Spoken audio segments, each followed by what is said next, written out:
Yeah. Hi, I'm Metta Spencer, and today I'm going to learn a few things because I almost failed physics. Maybe I did fail physics in high school, and I really never got it. I'm very sorry. That poor teacher tried his best, but he just didn't make it with me.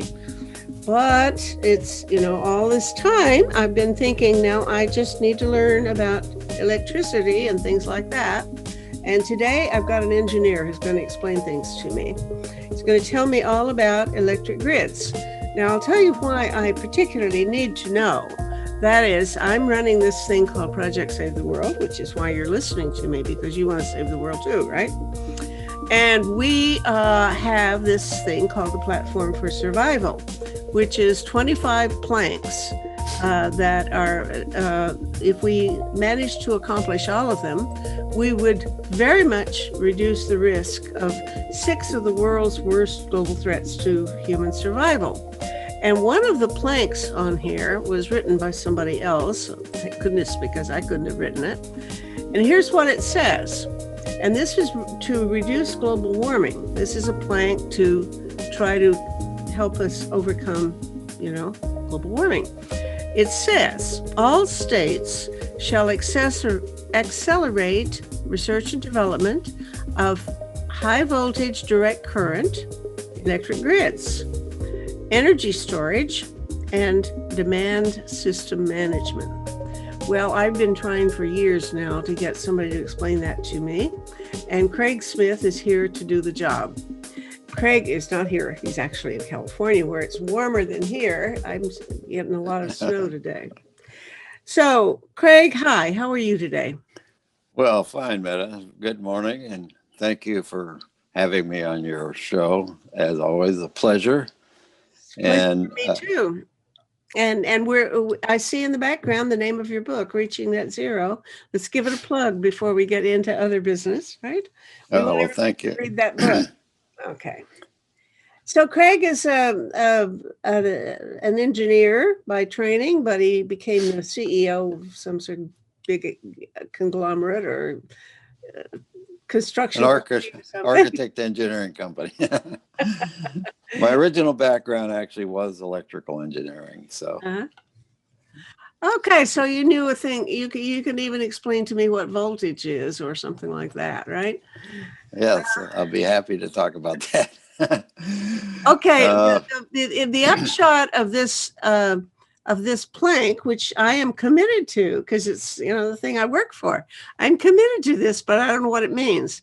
That we are supposed to develop research and develop more, research and development of this direct current, high voltage direct current grids, and we're supposed to develop better energy storage and something called demand system management, right? Okay, go for it. Tell me what I didn't understand all these years. all right. Well, first of all, if we're going to solve the global climate crisis, there are a number of things that we have to do. And, besides reducing greenhouse gas emissions and generating electricity from renewable sources like wind and power, um, getting more electric vehicles, and so on, there's some very important things that have to be done that one might say are less sexy. And I think the electrical grid probably falls in that category because you don't hear many people talking about that. But that's a good example. It's a critical thing that has to happen in the future. I'll tell you what And is just a second, because before we plunge into this, there is a sexy part. The part that really grabs people's attention is when you talk about the possibility that some cyber attack might knock out our electric grid and leave us in the dark for a year or two. I mean, address that before we go on to more spiritual matters. well, I don't know about a cyber attack leaving all of us in the dark. Certainly, cyber attacks have shown themselves to be a new threat and a new problem. However, the utilities and transmission, the transmission companies, the people that deal with transmission of electricity, the interconnection of different utilities, have dealt with a similar problem for many years, and that is weather outages. So they have the ability to switch things around quickly in response to something that interrupts the system. Most of the time, 99.99% of the time, with great success. There have been some admirable failures that were caused by weather, which led to one system having too big a demand for power, trying to meet it, drawing power from somebody else, causing them to go down. And there was a giant blackout in the Northeast United States a few decades ago as a result of that. And here so too. it is a concern, but I don't think that's it's such a heightened area of concern that I think the utilities and the managers that handle the interconnection between states and regions are worried about it and will be taking steps. Okay, so we really have to focus on the development of a better system. Yes, where we go from here, and of course, dealing with that is one of the steps. But first, let's talk about what's there today. And in most of the countries, the developed countries that have had electricity for a long period of time, their systems were originally designed and have been not really changed very much in the last, say, 100 years. They were developed basically to take a big generator, like a big nuclear power plant or big coal-fired power plant, take that electricity through a transformer, increase the voltage, ship it over transmission lines and distribution systems to customers where it was down. Then the voltage was lowered by a different set of transformers to the area or the voltage where people used it in businesses, appliances. Now that's when you said something about direct current and alternating current, and that's what you're talking about here now? Yes, this is all alternating current. Yeah. Okay. I'm referring to now. And in the basic historic system, the alternating current and direct current argument goes back to George Westinghouse and Edison. Edison promoted the use of DC, Westinghouse promoted the use of alternating current, and alternating current won out because it was so convenient to distribute and increase the voltage, lower the voltage for different uses, and you couldn't do that with DC. So, but now we have new demands on the electrical distribution system. Also, I don't want to make this too complicated, but to clarify, we talk about two things: transmission and distribution. Transmission is getting power from point A to point B, from Canada to New York, for example. Distribution is taking power that's been delivered to, say, Ottawa, and moving it around the city to the various different users. So in general terms, transmission operates at higher voltages, distribution systems are lower voltages. Now what we have, the situation is not, we're getting rid of the big single generating stations, what we call base loaded stations, because they operate continuously. And as the load increases and decreases, smaller units in the traditional system would be brought online to generate more power or taken offline if the load decreases. Well, with the new system, with depending on renewable sources like solar and wind, their power output is variable, as you well understand. Solar doesn't generate power at night. Wind, and also during the year with solar, the days are shorter in the winter, longer in the summer. So there's a lot of things that can affect the output of solar, and likewise wind. Wind can generate power at night. It all depends on when the winds blow. But both of these sources are subject to time of year variations, weather variations, cloud cover, lack of wind, too high wind, and so on. So the first major difference of a big dependence on renewable energy is that we have to accommodate that variability. And if we're going to go away from base generating plants like large coal-fired plants, then we have to have a way to store the energy that's being generated by solar and wind. So it's observable even today that, for example, in California, we have a lot of solar. We've had times during the summer when the solar output was so great that it couldn't all be used. Some of it was shipped to other states, but some of it basically couldn't be used. And what do you do if you have electricity that you can't use? You can't dump it in the ocean. What do you do with it? You have to turn off some of the plants. So but I mean, suppose you don't turn it off and you get an overload. What happens? Well, that could be bad. That could be a problem for the system operator. But they have means to protect against that. Okay. But it's an economic loss if you have to turn off a plant that's generating very inexpensive electricity, and you suddenly just can't sell it. You can't use it, so you have to disconnect it from the system. So storage is important, and there's a lot of research going on to develop improve batteries. We're talking now about utility-sized batteries. These are giant installations, and the costs are coming down rapidly.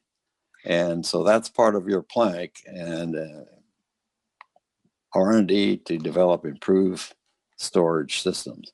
We actually have had for decades one type of storage system, which exists in Canada. You may not even think of it this way, but the largest actual existing storage capacity today is something called pumped hydro. So pumped hydroelectricity. So this is when dams are available to generate electricity. Water flows over the dam, turns the generators, and provides power. Now, during times when the power is not needed, those are particular types of generators, specially designed for this purpose, that they can operate in reverse as pumps. So let's say at a time when the electricity is not needed, they pump water back up into the dam and effectively are storing energy so that when the demand increases, they turn the flow around and the water comes back through the quote pump / generator and generates electricity. Don't you lose a lot of energy that way? I mean, it just sounds like a I don't know, kind of a funny way of doing things. Is it efficient, or do you lose a lot of your energy by doing it that way? It's pretty efficient. It's a little less efficient than just straight generation, but the main difficulty today is it's limited in capacity. In other words, we're not going to see much more pump storage built. And the reason for that is that the good dam sites have been used up. Generally speaking, people don't want to dam up rivers anymore. So we're not going to have a lot of new opportunities for pump storage. So we have to go to batteries and other methods. There's some more exotic methods that people have looked at, storing energy underground by compressing air, pumping it into underground reservoirs, and then having it come out and use compressed air to turn a turbine. There are other things, but none of these. I saw something about, now I don't know if this is part of the same idea, but molten salt, like some of these concentrating solar power things where they use mirrors in a circle, and they make the heat, and it goes into underground molten salt, which keeps it hot for longer, and then overnight you can use it. Is that Yeah, part of the same idea of storage? that's part of the same idea. Yeah. Yeah. Okay. But again, I think those are without major technological changes and efficiency and cost improvements, those are going to be marginal. The main thing is going to be large battery installations. Oh. But I'd like to change the subject a little bit and say, so we've got to modify the electrical grid, and there are a number of things that can be done at the user end. And so utilities are starting to do this. They're starting to install things like so-called smart meters. So imagine you had an electrical meter in your house that you could open up your phone at any time and see how much electricity you were using and what it was costing you at that particular point in time. Mm-hmm. And say you were about to run your clothes dryer, and you didn't have any urgent need to do it. So you could say, well, my gosh, if I do it right now, it's going to be costing me 30 cents a kilowatt hour. But if I wait and do it tonight at 9 o'clock, it's only going to cost me 10 cents. And so those kinds of decisions are going to be available to people. Mm-hmm. The other thing is whole home house control systems are increasingly becoming available. So you could be off visiting your dear friend in some other part of town, and it starts snowing, and you're going to drive home. You want to warm the house up. You get on your phone, you turn your furnace on, you turn the lights on, you do whatever you need to do while you're driving, in the process of driving home. So those kinds of things. That's what they call the Internet of Things, isn't it? Yeah, I guess you could. And well, the opposite side of that is you're on a trip somewhere and you say, "Oh my gosh, I left the furnace going," and you want to turn it off because you're going to be gone for 4 days or something. Mm-hmm. Mm-hmm. So dynamic pricing, smart meters, these are all part of elements of what's coming with the improved electric grid. Another thing that it might be particularly of interest to some of your listeners in Canada is the concept of a microgrid. We've been developing some microgrids in California, and recently, because of the fires, the horrible fires last year, our Energy Commission is funding more development projects or demonstration projects, I want to say. For example, the city of Paradise, which literally the whole city burned down, because the power wasn't turned off when the indications that a fire potential existed. Didn't want to leave all those people without power. I mean, there are people with medical problems and have medical systems at home that they need to have operating. Well, a microgrid would have solved that whole problem. And there is a microgrid that I visited in the town of Borrego Springs. Borrego Springs is in the desert east of San Diego. And it's served by a transmission line that goes over the mountains from San Diego into this small town in the desert, about 100 miles. And that was that town's only link to power. So when there were fires or the other earthquake, other disruptions, they were stuck. They had no power. So what they have done, and this has been a demonstration project put together by San Diego Gas and Electric, they built a microgrid. So they have a number of homes there have solar, rooftop solar generating stations. They put in 2 large solar farms. They put in a couple of diesel generators and a large bank of storage batteries, major utility size batteries. And so now what happens if they have any fire problems or anything, or that link to the coast has to be disconnected, their microgrid flips on and they're self-sufficient. They can go for 4 or 5 days without having any need to be connected to the outside world. And so they, during the daylight hours, they're drawing power off their solar systems, both the rooftop systems and the solar farms, that are also charging the storage systems. At night, they draw power from the storage systems. And then they have some large diesel generators that if all else fails or they don't start running low, they can fire up the diesels and meet the requirement. So Now, something like that might have saved the entire city of Paradise, California. so this would take care of maybe 100 houses or a town of 10,000 or something like that. When you say micro, Yeah, how big more is than 100. More than 100. I forget what Borrego Springs is. It's at least in the thousands of people. I mean, there's stores, a community there, houses, hotels, resorts. It's a desert resort, among other things. So, But so it's a sizable load. They could vary in size. What a microgrid is might vary from a little neighborhood to a pretty big city, or how much. I guess I'm looking for, is there a standard notion of how big is a microgrid?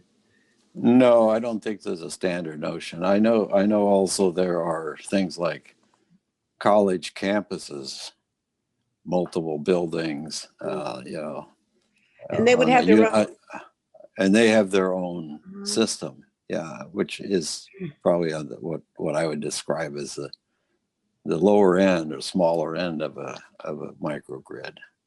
So they're connected to the main grid, but in problems, or they can disconnect. And Well, now, when you say we should have more microgrids, are you saying that, as a whole society, it might be better to decentralize and have a whole bunch of locals, independent grids, than to have one big system? No, I'm not saying that, because that would lead to tremendous interconnection difficulties, I think, coordination difficulties. Okay. But I think it's very applicable for remote communities and areas where there are risks associated with natural disasters, earthquakes, huge storms, fires, something that we should look at. But I think the main, yes, go ahead. Another question occurs to me, something I read 2 or 3 years ago, which sort of contrasts with what you're saying, where so far what you've been talking about is developing more capacity for a grid to keep functioning with what it's got. But I read someplace somebody said, well, we could have, one side of the world is dark while the other side is light. So we could have all of our electricity, or most of it, being generated on the place where there's sunshine, and use direct current to send it to the places that are dark. That would be an alternative to storage, wouldn't it? And is there any merit to that idea, or is that just a more expensive and unreasonable alternative? No, I think there's a lot of merit to that idea. And let me tell you why. And this gets back to your original question about direct current. Direct current is important in the bigger sense of transmission of power, not distribution, transmission, where you want to move large blocks of power from point A to point B with the minimum amount of losses. And so losses in electricity flow are proportional to the magnitude of the current. So basic physics in this case is that power is equal to the product of the voltage times the current. known as Ohm's law. So if you want to move large amounts of power, you have to have high currents. However, with alternating current, the higher the current, the greater the losses through just the resistance of the conductors. Plus, as you get to very high voltages with alternating current, it begins to actually radiate out of the transmission lines into space. The transmission lines start acting like a radio antenna. Oh. So those two factors combine to increase the losses as you increase the amount of power being transmitted by alternating current. Let me, these goofy ideas keep popping into my head at the wrong time, but I have to seize them while they're here. Well, No I had a problem. friend who lived right near one of these huge transmission lines, and her son was not sleeping well or something like that. And there was some conversation about, could it be that there was seepage of electricity into their house from this transmission line and bothering this child physiologically?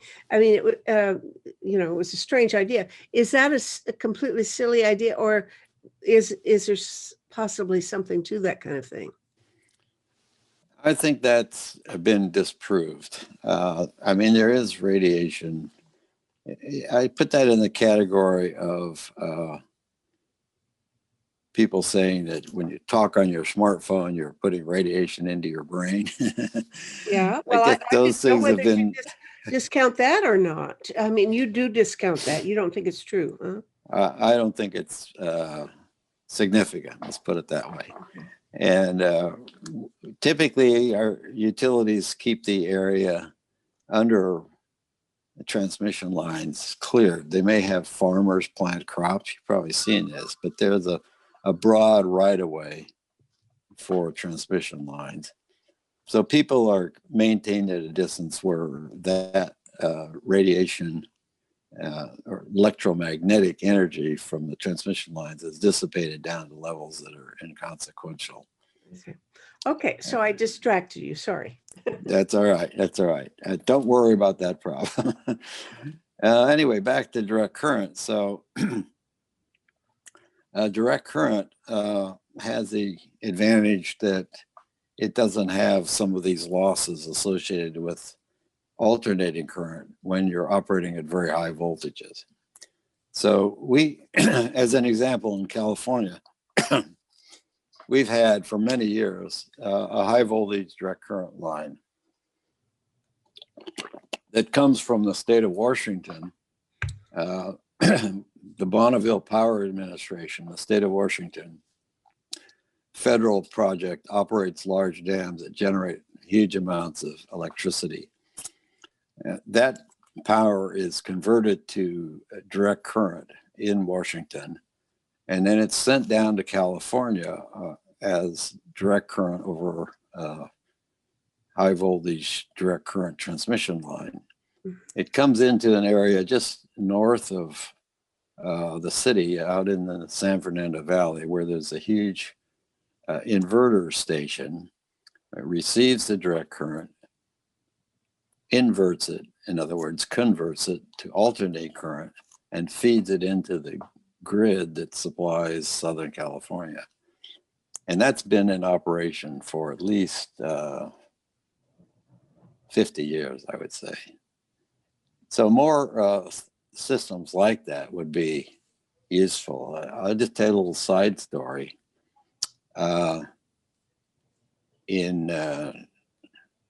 Let's see, when was it? 1973, I believe, the San Fernando earthquake. I got a call from the Edison company. My company at that time was doing a lot of work on seismic effects on power installation. They said, we need you to come out to the Sylmar converter station. This is out in where the DC power from the Northwest arrived.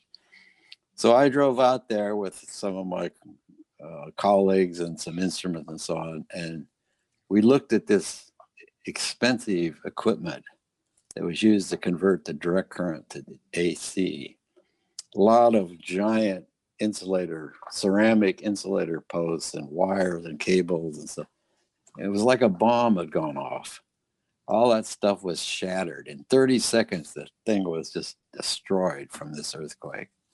It took a year to get it back in operation. So that was one of my first real exposures to high voltage DC line, looking at the mess. Well, what happened during that period of time? Was everybody depending on it, and what they do instead? Well, they had to get a different sources. Utilities usually have some backup generators that they keep on standby. They borrowed power from from Arizona and other places that hadn't suffered damage. And so, yeah, there was a lot of scrambling to take care of that. At the same time, there were a lot of buildings, residences and commercial buildings that were destroyed by the earthquake, and they weren't needing power anymore for a while. So there were some offsetting things. Okay. But back to your earlier comment, I think it's a very interesting thing. You know, we talk about fossil fuels, and what's the infrastructure associated with fossil fuels? Well, we have huge pipelines. There's a proposed pipeline between Canada and the U.S., a controversial project, as you know, that just got canceled or stopped, supposedly. I don't know exactly what's going to happen by President Biden. The whole North America is crisscrossed by pipelines that transfer gas, oil, and so on. We have refineries. We have huge plants that convert natural gas into liquefied natural gas and ship special tankers that take it across to Asia, to Japan and so on, and other huge plants that convert it back to natural gas. And of course, huge plants that are oil refineries that convert oil. So giant infrastructure associated with the fossil fuel industry, not to mention coal mines and so on. Not also to mention the health hazards, the accidents that are contingent on these facilities. So now let me propose doing what you said. We would build huge numbers of solar plants in the Middle East and transmit that power by high voltage DC lines, even underwater, under the ocean, to Europe. Now, people would say that's crazy, but it's not crazy. And when you compare the infrastructure investment that we have right now, this would be much less. Really? So there's some very exciting things that ultimately can be done if we broaden our thinking and start trying to be more creative. And I think those things are actually starting to happen right now. And the other interesting thing is, I don't know that we need Mr. Biden to spend $1.9 trillion to make these things happen. I think a lot of it's going to happen by industry and by investors and people that see the economic opportunity. And there are things that our government, your government, other governments can do to create incentives, but I don't think we have to necessarily pay for it all, you know. Anyway, that's a different topic. So, all right. Uh-huh. So let me see.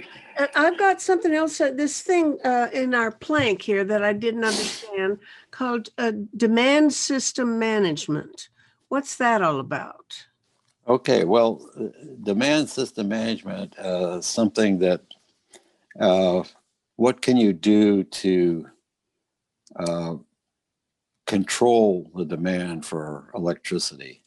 And that's something that's been around for a number of years. In fact, my former company, we developed demand side, pardon me, so-called demand side management programs for a number of major American utilities.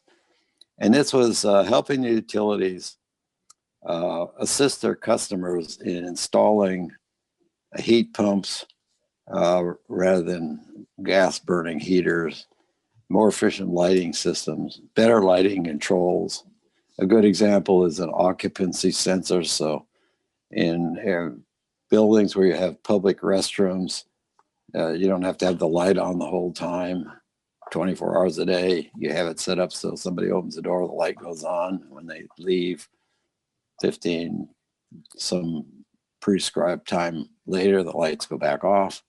Those are all demand side management things, all ways to control power usage, so you avoid waste.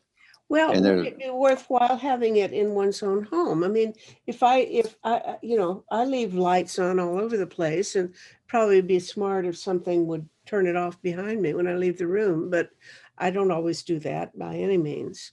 Would yeah. that, is it economical to install something like in an ordinary household? Oh yes, yes it is. It's particularly economical if it's done in the original construction.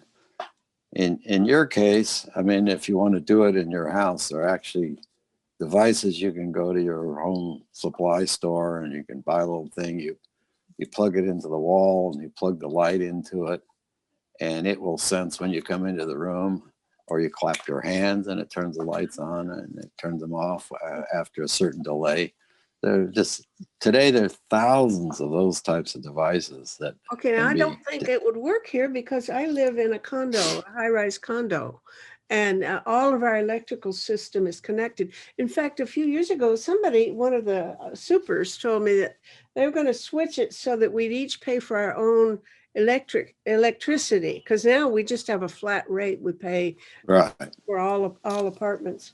And they haven't done that, but I don't think that it would be easy to meter my own apartment separately, would it?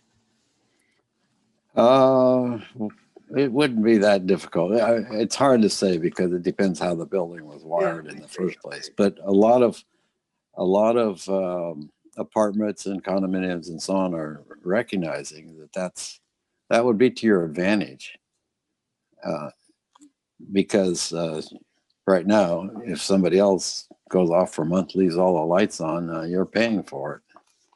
You're helping pay for it, I should say. So have your own control is generally results in everybody using less.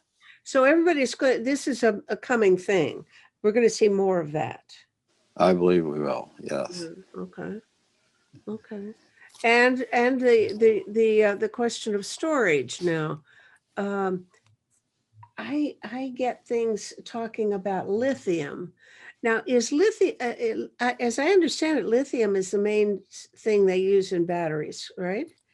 And Lithium hydride is one of the main types of batteries. There are other storage batteries, and there's a tremendous amount of research going on, finding exploring other ways. I'm not an authority on all the new battery concepts, now, but I is can tell you this that. lithium thing, they were talking when one of those planes went down someplace, it said that it may have been caught fire because somebody had a laptop computer with a lithium battery, and that lithium can start fires. Which I put that in my memory bank thinking, well, maybe I should think about that someday. Is lithium a problem? A threat? Well, I wouldn't call it a threat. I would say it can be a problem. I mean, it can cause fires.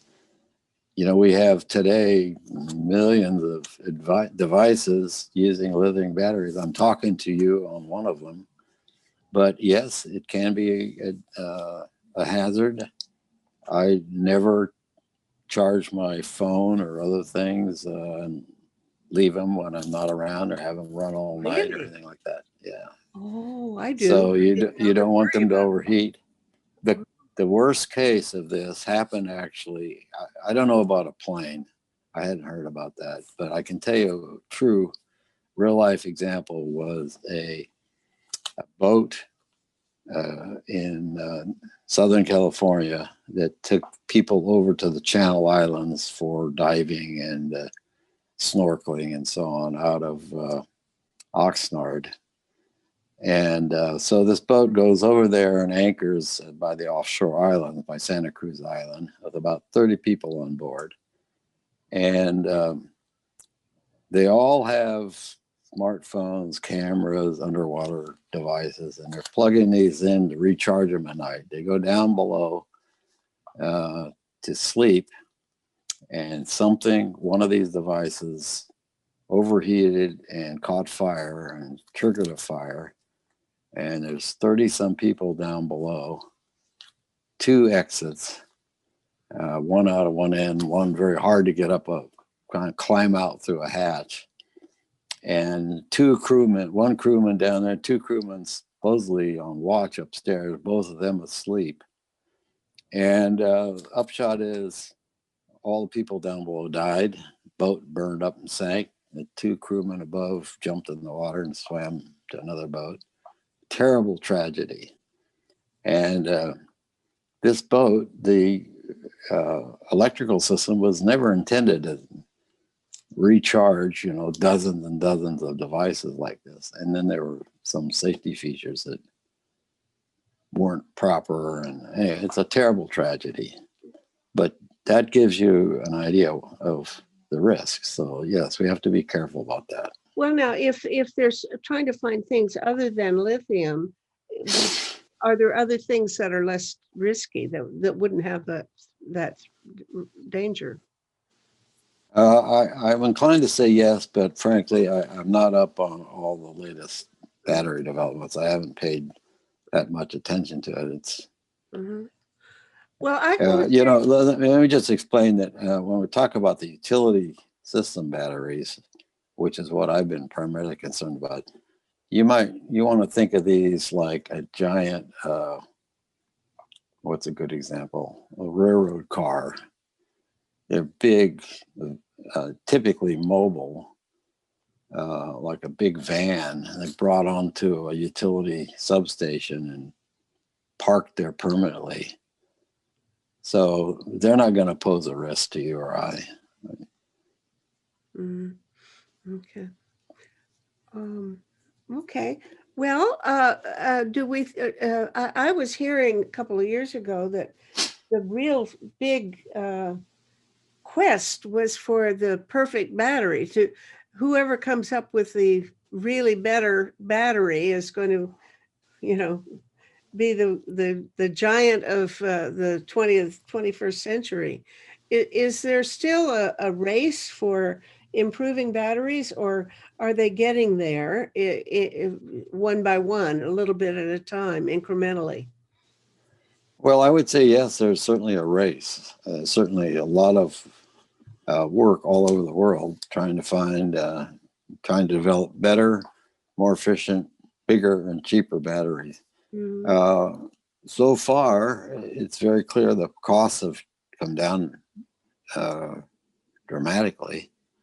The costs on lithium hydride and other batteries, because of just making more of them, and the costs of manufacturing are dropping. So as far as any new, I can't tell you what the prognosis would be for a future winner, as it were. I don't know what that might be, but we're getting there in terms of improving the, or maybe it does need one huge impetus from, say, the U.S. government to overhaul the entire U.S. electrical system, or is this something that you think can be done piece by piece locally? Well, I think the government can do a lot in any country, because it's like when Eisenhower became president after the war, he was instrumental in getting the U.S. Intercontinental highway system established. The freeways, they drive from Washington, New York to California. So there is the need to have somebody that's going to, at the federal level, to deal with all the crossing the barriers of the different states, over making that happen. States have different rules, different laws. Somebody has to make it possible. And so there's definitely a role for the federal government. I don't Well, think it's necessary for them to pay for it all. They just need to make it happen. Smooth the way. They're talking about infrastructure, investing a lot in infrastructure in the U.S. And I presume that's a good chunk of the infrastructure they're going to improve, right? Or are they mostly talking about bridges and sewers and things? Well, there are plenty of things that need to be done, but certainly the electrical grid is going to be one primary target. And there's just a lot of what we call deferred maintenance, which means you just haven't done anything to a bridge, and highways are falling apart, and those things need to be fixed. So that's more of an economic issue rather than a global warming issue. But the government also has talked about incentivizing the installation of hundreds or thousands of electric vehicle charging stations across the country. That will make people more confident about driving from California to Arizona to visit grandma, for example, if they don't have to worry about running out of electricity in their EV, their electric vehicle, in the middle of the desert. Sure. So, well, I feel better already, Craig. You see, you've just made up for all of those years when my physics teacher did his best but failed. Now I feel smart and ready to go out and tackle the world and fix our electric grid. So all maybe right. the two of us can get together and cook up something. All right. Well, Metta, as always, a pleasure talking with you. You stay safe. Okay. Stay warm. And listen, you guys in California are messing up with COVID, though.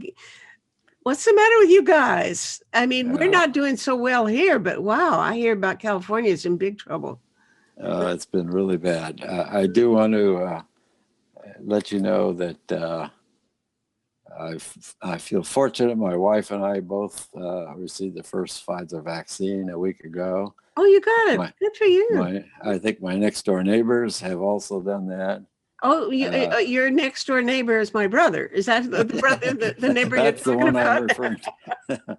Howard and Mitzi. Okay. And let's see, luck of the draw, my co-author, his wife has gotten one, but he has not yet had an approved appointment. So he's anxiously awaiting. I told him she was more important than he is, but he didn't like to hear that. Well, I think it's a race now because they say these new variants. Today's paper said that the British variant is something like 30% more deadly. No, I don't know. It's just so terrible. I tell you. Yeah. Anyway, we just stay safe. Do what you're doing. Don't take any shortcuts. All right. I'm still doing exactly what I've been doing for the last 10 months. I shelter in place. I don't go anywhere. I always wear a mask. I don't go out to strange places. I haven't been out to any restaurants. It's sort of a boring life, but I tell you, I don't think it's not worth the risk. I haven't been out in I think 11 months now. I just counted it out. And because it's been about 11 months, and I haven't been out of my apartment except I once went to the garbage chute at 1 a.m. Well, we have to make shopping runs, obviously, to get food. Oh, no, you can have it delivered. We do that infrequently, and we have some close supermarkets that have special hours at 6 a.m. Only elderly people are allowed in, and we go in and we race to the store, fill 2 carts, check out, and get the hell home. Well, I have food delivered when I need it, but I also have a 12-year-old girl in my building who runs errands for me twice a week. Oh, that's nice. She picks up my mail and goes to the pharmacy and things like that. So I'm fine, and I have a better social life than ever because I do this every day. Talk to you. Right. We do a lot of this too. Yes. Anyway, it's been fun. Thank you again. I really appreciate this. And we'll have another session one of these times soon, Craig. All right. My pleasure. Bye-bye.